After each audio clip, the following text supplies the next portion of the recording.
So again, welcome everyone. Let's get started. This is going to be a lot of fun, and I am sure that it's going to be really inspiring. So how to make the best use of today's event? I would say come on video, show up for each other. It's a really safe space. I think when we come on video, again, if you are able to, I think just kind of it drops that wall, and I think it just makes that connection of one human being to another happen, especially in a community setting. So again, if you're able to come on video, please do come. Really helps forge these relationships. And who knows, you may find an opportunity that someone else's company might be hiring, and magic happens from there. And this is something real. I did find an opportunity once upon a time in my career, just like that. Update your Zoom name just so that everyone's Zoom name doesn't have iPhone 57654 or some other weird characters. Connect with each other, participate and have fun. You have a question, put that on the chat. I'm going to be moderating it. If you found something useful, if you learned something new, share it on social. Make sure you can tag myself, Bosky, and Vaidehee. And this is just so that we can help someone else who might be job searching, perhaps who couldn't join us today. So Vaidehee, over to you if you want to introduce yourself, please. Thank you so much, Bosky. So yes, I currently accepted a role with Walmart as a program manager. Before that, I was a PM Dojo alumni in the fall 2022 batch. And prior to that, I have done roles in business analytics. I also have a background in computer science. And just a combination of my project and analytical roles is what brought me to getting into the bootcamp with PM Dojo, and just all of that combination, one thing after the other led me to accepting the role with Walmart. And I'm very excited to be here and share some of my experiences and how all of that entails with my immigration journey as well. And thank you for having me here, Bosky. A little bit about myself. I'm Bosky. I'm the founder of PM Dojo. I'm also a mom, and I've been in the tech and the product space now for a very, very long time. It's been over 23 years. So seen a lot, seen how product has evolved, seen how tech has evolved, seen multiple down market. I've been a hiring manager as well for a number of years. I've been a director of product. I worked in the Bay Area with Atlassian as well. About 4 years ago, I left the corporate world and I started PM Dojo. So just like how Vaidehee shared her mantra in life, this is my mantra in life, one of the mantras in life. And that is, don't just see a glass, whether it's half full or half empty, but find ways to fill it. With that, before we jump into the Q&A and the fireside, I've got some questions for all of you. So if you want to really rapid fire, put your answers on the chat. I think that'll really help Vaidehee and myself to kind of figure out, I think, just get a sense of where everyone is. So maybe the first question, really simple, for how long have you been in the job market? If you want to put, whether it's 2 months, whether, very recently, whether it is maybe 6 months, 1 year, 2 year, 5 months, whatever that is, if you want to maybe just put that on the chat. Kaushal, 5 years you've been in the job market, or have you been working for 5 years? When I say for how long have you been in the job market, means job searching. Sorry, I should have made that question a little bit clear. So if you want to maybe update your answer, if maybe the question was misunderstood. Ishara, 6 months, thank you. Anyone else want to share for how long they've been job searching? 1 month? Yes, you work for 5 years, okay. 6 months, 1 year, okay. Next question, what have you done so far to find a job? Just getting started? Networking? Yeah, networking. Anything else that anyone has done to find a job so far? Maria, my first question was, for how long have you been in the job search mode? How many months or weeks, or have you been in the job search mode? Updating my skills, education, not actively looking, going through LinkedIn job postings. Okay, good. So between a mix of upskilling, networking, just casually looking to see what else is out there. Okay, what do you believe is not working for you? So for those of you who've been networking, for those of you who've been learning, updating your skills, what is not working that is preventing you from getting the job? Not getting enough calls? Okay, thank you, Jaya. Anyone else want to share? What is not working for you? Employers' needs. Okay, why is networking not working, Ishara? If you want to maybe just share one or two things on the chat.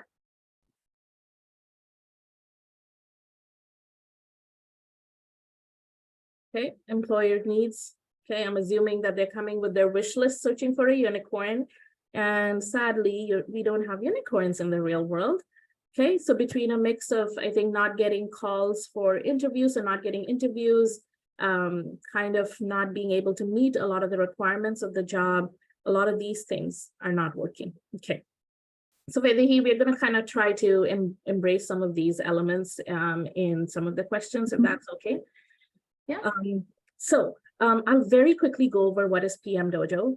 So as I mentioned, I'm the founder of PM Dojo. PM Dojo is a global community, and our mission is really to make tech and product careers more equitable, accessible, diverse, and inclusive. These are all very, very bold words, but essentially, the lack of diversity in tech is not a hiring pipeline problem. We have a lot of diverse candidates already there. It is essentially the lack of opportunities and lack of good insider knowledge, lack of network, lack of the actual knowledge of, and career opportunities that really kind of become a hindrance for a lot of people who don't belong to this exclusive club in tech to really kind of make it.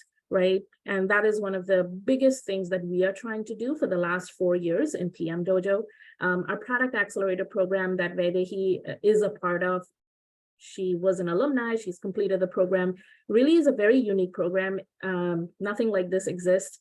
And it is designed to help people transition into a career in product, tech, or UX, or perhaps advance your career with skills and full stack real world experience and career support. So it is really about getting that real world experience, skills, mentorship, and career support to help you transition. So that's really what PM Dojo is about. Again, I'm not going to spend a lot of time here, but something that I have seen in my long career is that if you really want to succeed in your career, it's really about surrounding yourself with some of the best people. Tell us a little bit, briefly about the highs and the lows, the highlights of your job search journey. What happened? I know there were some very frustrating moments and there were some, excitement along the way, but there were also moments and things that happened during your job search that you just probably felt like, where am I and when is this going to end? Can you maybe talk us through that? Yeah, I think if I start talking about it, there's so much to talk about, but in short, it started when I started PM Dojo. So I, having that a background in computer science and having worked as an analyst for some time, I thought getting into a product was something that I wanted to do. And starting with PM Dojo was a good start that I got. I started networking with everyone. The accelerator program went on for more than 3 months, not just the program itself, but the preparation and the after the program and everything. And I was close to applying to jobs within the company previously that I was working with, Canadian Tire, and I did land a few calls on interviewing. Some calls went through, some didn't. I was offered a new role to start within Canadian Tire itself, which entailed me leading a team of business analysts and work very closely with product management as well. But amidst all of this that was going on was my immigration concerns. So I had applied for my permanent residency in 2021, and that did not go through. And I found out about it as soon as I got my new role, I was like 4 days into the role. And the option that I had was either I forcefully leave my job or leave Canada because I got a rejection and I had 90 days to leave the country. And I had 90 days to figure out what my next steps are going to look like, and how I'm going to make that balance between immigration and work problems. Although I left both of my jobs, I did work part-time and full-time. I continued volunteering to work with Mohawk because they have that environment where I can continue to work with students. But I had to leave my Canadian Tire job. I tried to work with so many different people for getting my immigration concerns sorted, starting from the member of parliament in my city to even Sean Fraser. I ended up writing like a long email to him about the concerns that I've had because I was so emotional with everything that was going on. And I think one thing led to another, and things turned out to be fine in terms of my immigration after in less than 7 weeks, which was good for me. And that's when I started my job search. And I think one of the highs of my job search was knowing the people around me. Like every time I spoke to the people, I spoke to my network, my mentors, the ones who supported me, those were definitely the highs of knowing that there are people who are supporting me and who can help me get through this. The lows were obviously the concerns that came up every single day, but just having to be consistent and having that the people around you that help you to stay motivated helped me get through that immigration journey, overcome that, and get back into looking for a job from scratch. So I started for 4 months and then I put a pause to it, and then I came back to it for another 3 months. So as much as we all say that because I'm new to Canada, I'm not able to land a job, I think it's not only because you're new, there's a lot more factors to it. It probably is more or so different or similar for many people who are in the same timeline of the career journey. So yeah, that is what is the little bit summary of what I can say. It's really interesting because as you were kind of sharing that, I was remembering a lot of things that happened in my journey as well. So when I had the 90 days, and that had happened in the US, of course, I think US, it adds to its own complexity because even with a status, you're considered an alien, just from an immigration standpoint. At least in Canada, you're not called an alien. But within the 90 days, I mean, I got so freaked out that I started applying in the food courts. But of course, I kept on getting rejected because who's going to hire someone who went to a grad school in food court? And I was just at a loss of what I would do. And I mean, yes, you're totally right. It's not just the fact that you're new to the country, but I think a lot of times people don't have that network. You don't know, you haven't built those relationships. You don't have that credibility in, of course, you don't have that experience, that North American experience that companies are going to look for. And it all comes down to, I think, a lot of things that I think you were talking about. So that brings me to the next question that I want to ask, Vaidehee. What made you not give up? Like, 7-8 months is a long time. I've seen people give up in 2 months. What made you kind of keep on pushing at it?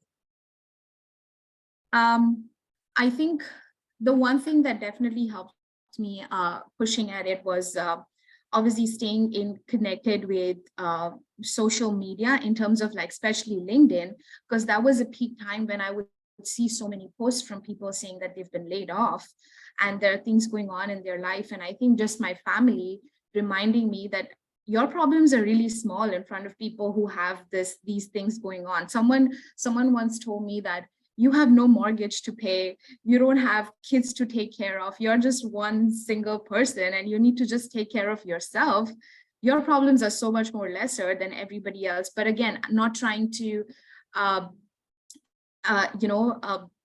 say that someone's problem is more or someone's problem is less, but just trying to look at your problems from different perspectives that each person has was one. And another thing was coaching international students was the second thing that kept me going, because when I speak with them, they come up with so many questions like, we've been trying to apply for so long, this has not worked out for us.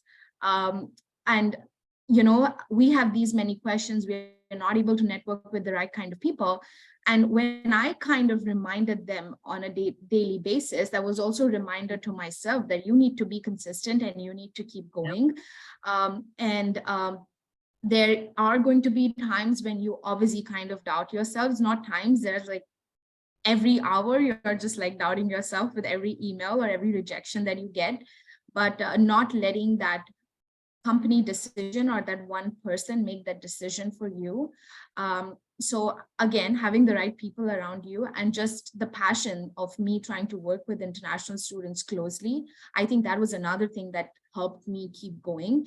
And surrounding yourself with the right kind of people, but not just always right, different kinds of people, because when you hear different things from different people, you get so many different perspectives. Sometimes it can be negative, but that's okay. That helps you channel your thoughts in the right direction. So I think those are some of the things that keeps you going. But again, just because I'm saying it helped me reach here at this point, that does not mean I was not at a stage where I was always like, everything's fine, everything's perfect. I think there are lows and highs in just one day.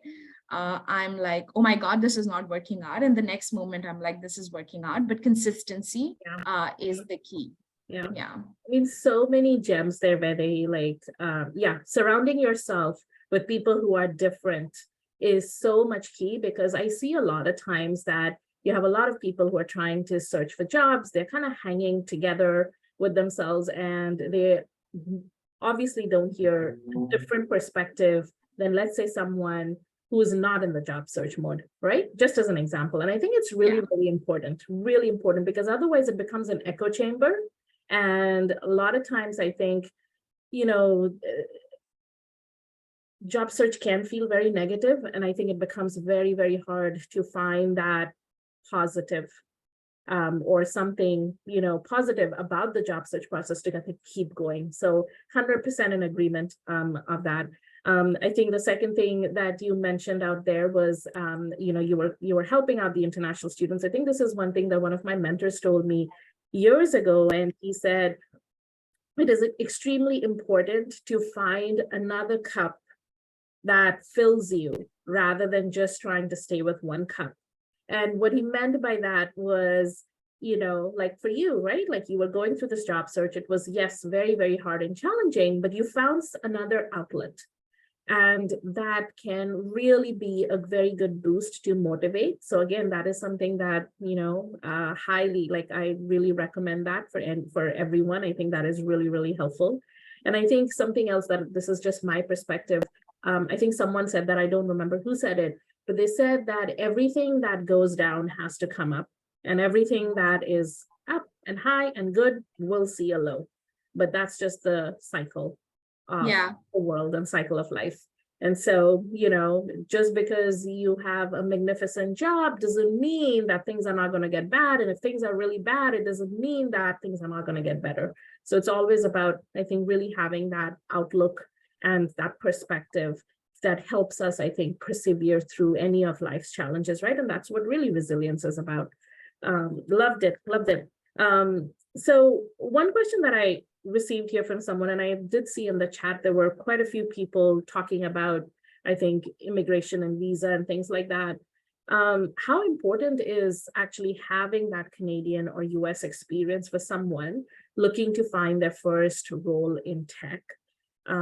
So this is coming from people who have just immigrated. Maybe they've had some years of experience in their countries. They're now in US or Canada, and they're trying to find that job, but they don't have a US or Canadian experience.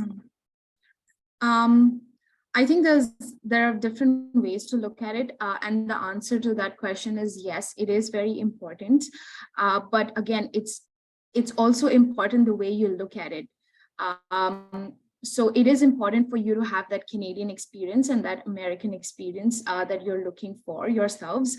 But that does not mean a company is looking for you to have 5 years of Canadian experience before you can even get into a good role that you're looking for. What they're actually looking from you in terms of that Canadian or American experience that they're talking about is how well are you going to fit into that workplace culture. And you can show them these cultural gaps in a lot of ways in your interviews. And these cultural gaps don't necessarily have to come from a job experience that you've done, particularly in the country, but it can come from a lot more other things like community events that you were a part of, or education that you are a part of in the country itself. Like, these are the teams I've worked with, these are the events I have probably hosted or been at, these are the people I've networked with. And another way of doing that is also, if you've probably not done education, I think accelerator program like PM Dojo is another very good way of doing that, because you network with so many people, you get an understanding of what the work culture and what the thinking methodologies of people who work here look like. And then you actually start talking about it like that. For example, this is probably not related to a Canadian or American experience, but I was answering one of my job interview questions, and the interviewer told me, this is a very product mindset. So although I did not have a product role before, they ended up telling me I have a product mindset. So same way, even though you've not worked in that Canadian experience, have not worked with that Canadian company or American company, if you've been surrounded by so many of those people, and if you know what the ins and outs are, you will sound more culturally fit for that role, and you will be able to bridge that gap. So I think ways to bridge that gap is, again, talking to people through whatever means you're comfortable with, and taking it from there and starting small. Again, like I said, my mantra of being flexible. Yeah, I am looking for a PM role in the next 5 months, but if I don't get that, I am flexible to start somewhere small and then climb my way up from there. So just being that open-minded person, and then broadening your broadening in every place possible. Sometimes you go to events where you're like, maybe this event is not for me, this is not going to take me somewhere, but you just end up meeting people you might just connect with, and one thing could lead to another. So community events, your education, being active in events like these, I think these are some of the factors that can bridge that gap. And the answer to that question is yes, it is important to have that experience. But in reality, we are talking about how are you going to make yourself culturally fit in the workplace with all your colleagues around you when you start. Absolutely. I would 100% agree. As someone who has hired people for so many years, completely agree with what Vaidehee said. Yes, it is important, because it doesn't matter. Unfortunately, it doesn't matter even if you've worked for 5-7 years in the same role in, let's say, your own country. The way, for example, product management is done in every country is very different. And of course, US and Canada is very different. US, of course, leads the way when it comes to that product mindset. And just like what Vaidehee was saying, right? Someone from the interview actually told her she has a product mindset. She's demonstrating that. And it's very, very important to actually showcase that you can think like the people here. You not so much people, but you can think through problems the way that function has evolved in that particular country. And I think that is the reason why that experience is considered. And of course, there are immigration considerations here, right?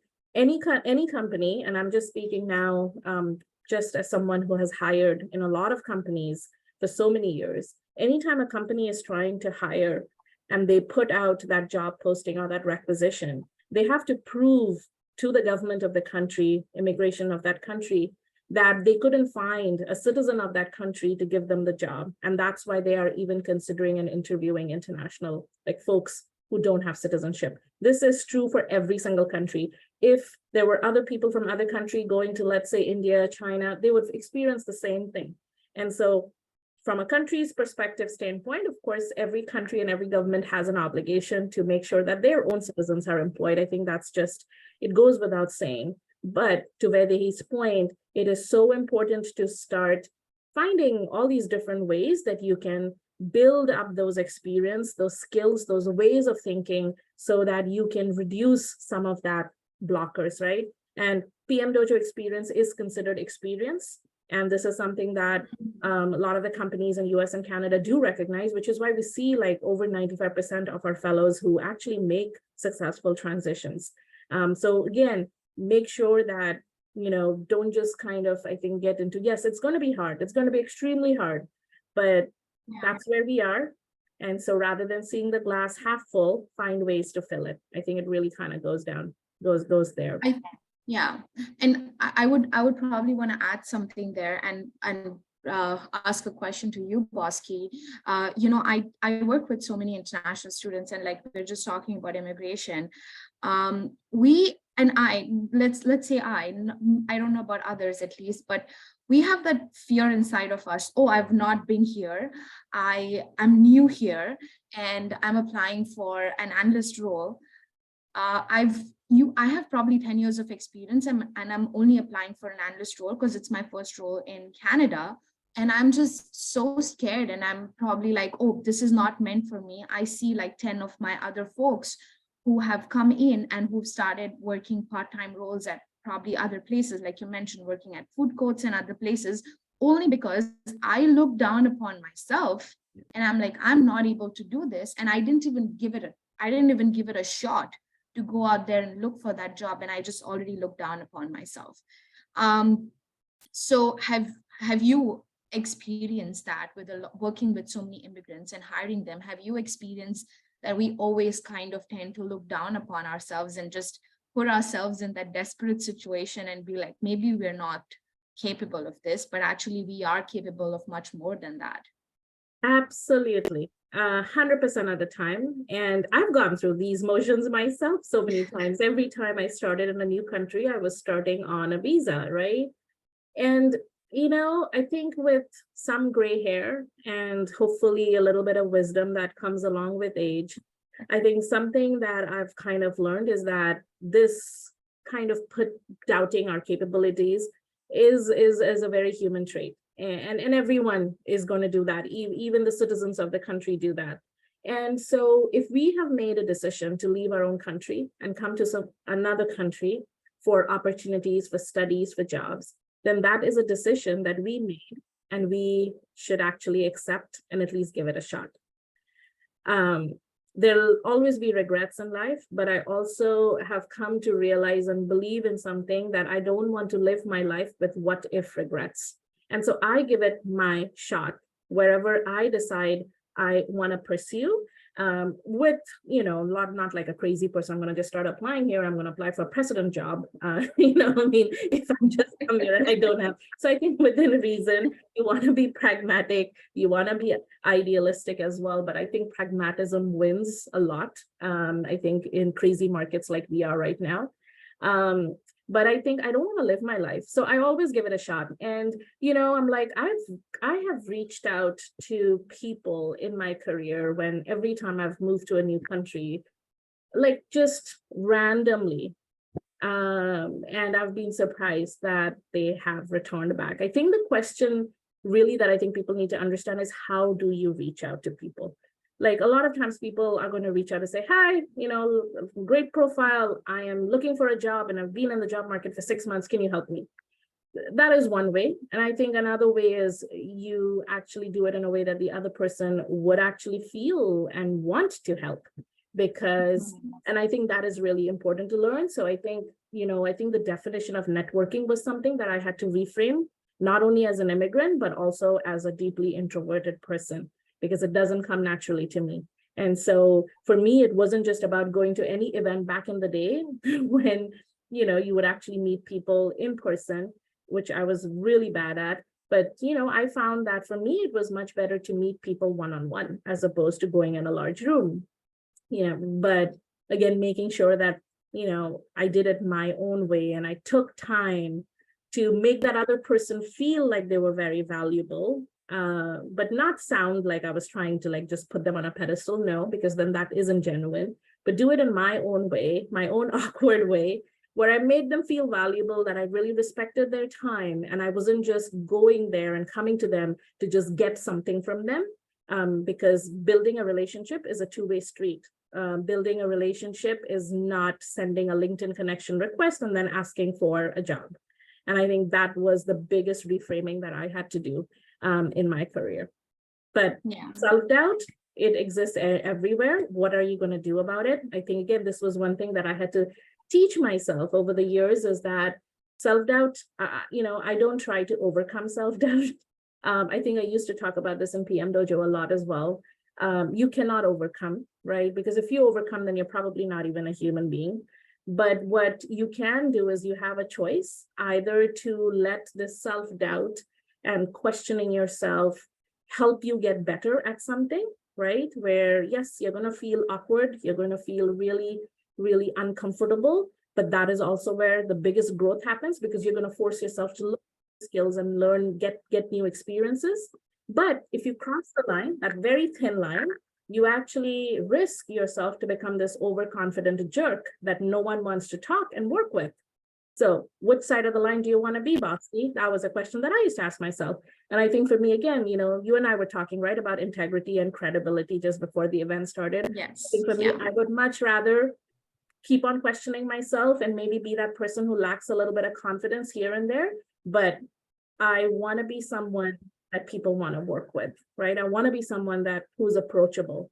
And again, those are my personal values. So I don't know if that answered your question. No, yeah, definitely it did.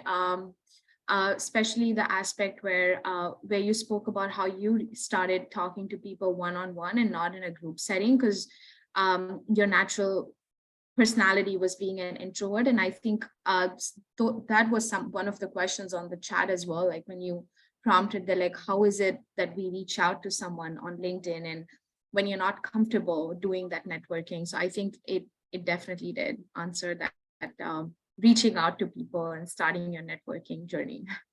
Absolutely. And I think I shared a post maybe a month ago or so on LinkedIn about effective strategies for networking that's really helped me over the course of years. So again, if you follow me on LinkedIn, I write every day, and I write quite unobvious things and tips and advice. But I'll try to see if I can find that post and share it with everyone who's joined today as well about networking, because there are a lot of things that I think you need to think about networking differently, especially right now. Because if you just start bombarding people, no one's going to help. Like even right now on my LinkedIn, I have like, I don't even know, I don't even count. I dread opening up LinkedIn in the morning because of all those email messages where people are asking, can I pick your brain? Can I pick your brain? And the other day I had to tell someone, I don't think I have any brain left to be picked. I'm going to be preserving my brain for the next few months, because seriously, I mean, you can't, you just absolutely can't. Okay, so the other question that I had for you is, this is an interesting question. I don't know how to answer it, but is the market in recession? Good question, very good question. Every time in the last 6 months that I've been trying to apply for jobs, someone told me that you've gone through so much in terms of your immigration and everything. There's so much going on. Why don't you just take a break? And you probably won't get this break again in life. So you just, have to take it slow, and getting back to work shouldn't be a priority right now, especially with the current market. Especially with the current market is something that I've heard all the time. And funnily enough, the second time when I was looking for a job, which was in the last 6 months, the first time was in 2020, right as soon as COVID hit. And everyone said the same thing then as well, in the current job market, And I kept telling myself, I was able to do that in 2020. I should probably be able to do that again in 2023 as well. But again, yes and no is the answer to that question. It really, again, depends on how you look at it. 100%, there is shortage of jobs right now. It's not the same that you would have probably looked at it a year ago, or how it's going to become better in the next few months. But then again, if you're looking for a tech role, and if you're looking at a specific roles in certain companies, then there are companies that are still hiring. There are companies that are still looking for PM roles. That are still looking for those analyst roles. If you're looking at the big tech FANG companies, again, I wouldn't say they've completely stopped hiring. There are some roles that they are also looking for people to apply for. So yes, not all sectors in the job market are hiring, but there are 50% of the job sectors have reduced hiring and 50% have actually increased their hiring. So it's really at which kind of industry are you trying to focus at, and what is the role that you're actually looking for. So in a job market like this, diversification and again being flexible is very important. I always tell this to myself that if I don't want to do something, I'm going to have 500 reasons to not do it. And if I want to do something, I am for sure able to at least find one way of doing it the right way. So yeah, I think that's the answer to there are definitely companies that are looking for people to be hired right now, for sure. Absolutely. I think it's important to define recession. Now, I'm not an economist or a finance person, but I think the official definition of recession, if I remember from my economics back in the day, many years ago, is I think there has to be like 2 consecutive quarters, I believe, where the GDP of that country is running negative. I think so. So please correct me if I'm wrong, if there's any person who remembers what the official definition is, but this is just like the definition that I learned in school. So yes, is the market bad? Yes. Are the interest rate really high? Yes. Is the inflation bad? Yes. So of course it does feel like it, and I think everyone is trying to adjust, just like we are trying to adjust our expenses. Companies are trying to adjust their costs, and I think the tech industry, it has been interesting, just I think seeing over the last more than 2 decades, just being there and seeing the ebbs and flows in the tech industry. The tech industry has always had tons of money. And I think this has been the first time with the war and the interest rates and all of these things that suddenly money seems to be very scarce in the tech industry. And so again, I think the big tech, who kept on hiring like crazy, and they hyper specialized in everything. So you had one very specialized role who would only do X, and then you had another hyper specialized role that did only Y. Over time, it does cause a lot more problems when you have so many people. And that is the reason why big companies just move slow and smaller companies move just faster. So people had to adjust, companies had to adjust. And I think that's what we're seeing, that adjustment. This is not the first time that has happened. Yes, the number of layoffs has just been very crazy, especially in the US and I think even the other parts of the world. But I think if you go by that exact definition of recession, I don't see either US or Canada that is like formal recession. But yes, jobs are definitely fewer. But what that means is hiring is still happening. I see this in PM Dojo every day where we are celebrating, our alumni or our fellows opportunities. I mean, we started a cohort just a few weeks ago. Week 5, we had someone who not only got multiple offers, but also got a job offer, right? And he just joined with a very nice salary in the US, right? Same thing like Vaidehee in the current market. He did land a role as an immigrant, going through all the visa complications. So there are jobs, and I think people are hiring. What is different, though, is that the requirement of the skills and what you need to demonstrate and how you need to stand out from the crowd is going to be very different. So what used to work before, I'll just keep on attending events, and I'm going to just keep on reading books, or I'm going to learn about how to crack interviews. Those things are not going to work right now, also because of ChatGPT and AI and all of those things. Because if the bot can do what a person is doing, then the company, of course, is going to try to make the bot to do that. And I think that's why a lot of the tactical thinking is not going to work right now. You have to really develop those skills, whether it is business acumen, design acumen, really not being so hyper specialized and really having that full stack skills and experiences. How do you stand out? Don't sound like a ChatGPT when you give your answers. Don't sound like ChatGPT when you reach out to someone with an email trying to, build that relationship, a connection with them. It's going to need very different strategies. I think that is what the key here is. And that's a big part, I think, also in PM Dojo, right? That all of our alumni and fellows go through. But I think what used to work before is not going to work right now. But companies are still hiring. And something that I see is that at times like this, companies are really forced to innovate in ways that they've never had to innovate before, which means that roles that really require a lot of creative thinking and creative problem solving. These problems are called wicked problems in business because they are so messy and so ambiguous that people who can develop those skills of solving messy problems are really the ones who are going to stand out. I mean, we can ask Vaidehee here, like the problem that you were working with during PM Dojo, where you matched up with that company. Yeah. It's not an easy problem. Yeah. First of all, we took 4 weeks to just find out what our problem statement is. So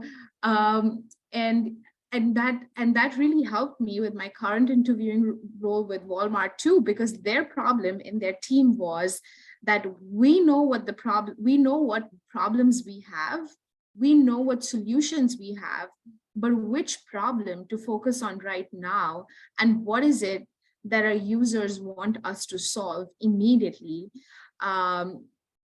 and do that first, is what they're looking to do with me being a part of in this role. And that's something I closely did with PM Dojo. And who would have, like, the way it's structured, right? Like you go into it and you're thinking that, oh, I'm going to be doing all of these courses, and I'm going to have like people come and teach me this and make me go through all of this. But the fact that it's not designed that way. It's designed for you to do your own thinking and use your own abilities to come up with the solution and work with so many different people who have so many different thinking methodologies and the way they try to approach a problem. And then from trying to bring together 5 different thinking methodologies along with so many different mentors that we have was and then you feel like so overwhelming right before the presentation days. You're like, what are the mentors going to ask us today, and what are they going to like, what kind of situation they're going to put us in? But because we were forced to be in those situations, when I was grilled in my last interview, I was able to stay so still and positive and be like, okay, this is also getting somewhere. I need to look at not go to the solutioning, just look at the problem. So I think every little aspect of what you've done in your career journey throughout adds up in some or the other way when you're trying to interview or when you're trying to apply for that next role of yours. And no experience of yours is actually gone into waste.